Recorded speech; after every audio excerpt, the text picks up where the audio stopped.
সম্প্রতি ইরানের পারমাণবিক স্থাপনায় বোমা হামলা চালিয়েছে যুক্তরাষ্ট্র এবং এই হামলার প্রতি নীরবে সমর্থন জানায় মধ্যপ্রাচ্যেরই কিছু মুসলিম দেশ। যুক্তরাষ্ট্রের হামলার জবাবে ২৩ জুন কাতারে অবস্থিত মার্কিন ঘাঁটি লক্ষ্য করে ক্ষেপণাস্ত্র হামলা চালিয়েছে ইরান। হামলার বিষয়টি নিশ্চিত করেছে পেন্টাগন। তবে হামলার পরপরই কাতার, সৌদি আরব, কুয়েত, সংযুক্ত আরব আমিরাত সহ মধ্যপ্রাচ্যের মুসলিম সংখ্যাগরিষ্ঠ দেশগুলো ইরানের বিরুদ্ধে বিবৃতি দেয়। তবে কি ইরানের সাথে বিশ্বাসঘাতকতা করে পশ্চিমাদের সাথে হাত মিলাচ্ছে মধ্যপ্রাচ্যের দেশগুলো? সিবিএন নিউজের একটি প্রতিবেদন মতে, যুক্তরাষ্ট্র যখন ইরানের ৩টি গুরুত্বপূর্ণ পারমাণবিক স্থাপনায় হামলা চালায় তখন মধ্যপ্রাচ্যের আরব দেশগুলো বিবৃতি দিলেও গোপনে সৌদি আরব ও সংযুক্ত আরব আমিরাতের পক্ষ থেকে এই হামলার প্রতি সমর্থন জানানো হয়।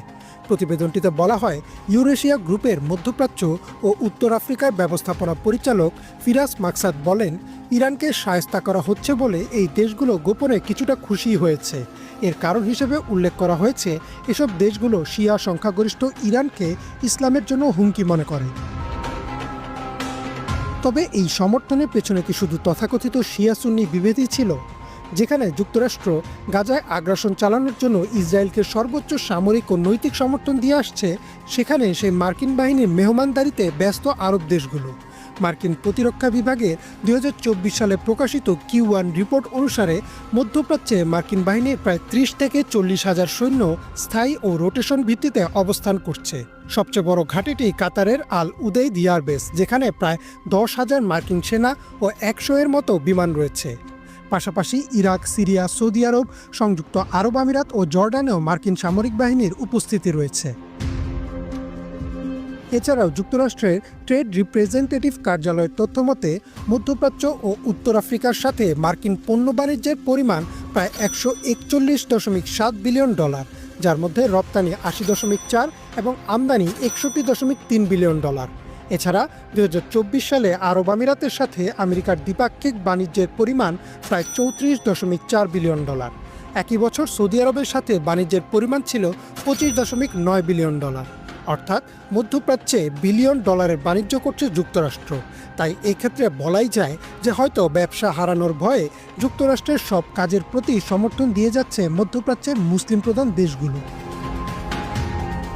অন্যদিকে আরব আমিরাতের সাথে যুক্তরাষ্ট্রের অর্থনৈতিক সম্পর্ক আরও গভীর। দেশটির স্টক ইনভেস্টমেন্টে যুক্তরাষ্ট্র প্রায় $১ ট্রিলিয়ন এবং ২০২৪ সালে এডিয়া ও মাবাডালার মতো সংস্থাগুলো যুক্তরাষ্ট্রের শিল্প, এআই, স্বাস্থ্য ও নবায়নযোগ্য শক্তিতে বিনিয়োগ করেছে। সৌদির ক্ষেত্রে মিশ্র বিনিয়োগ ও প্রযুক্তি সহযোগিতা চলছে। সামরিক খাতে সৌদি আরবের সাথে একটি $১১২ বিলিয়ন অস্ত্র চুক্তি চলছে যুক্তরাষ্ট্রের, যা আগামী ১০ বছরে আরও বড় হতে পারে।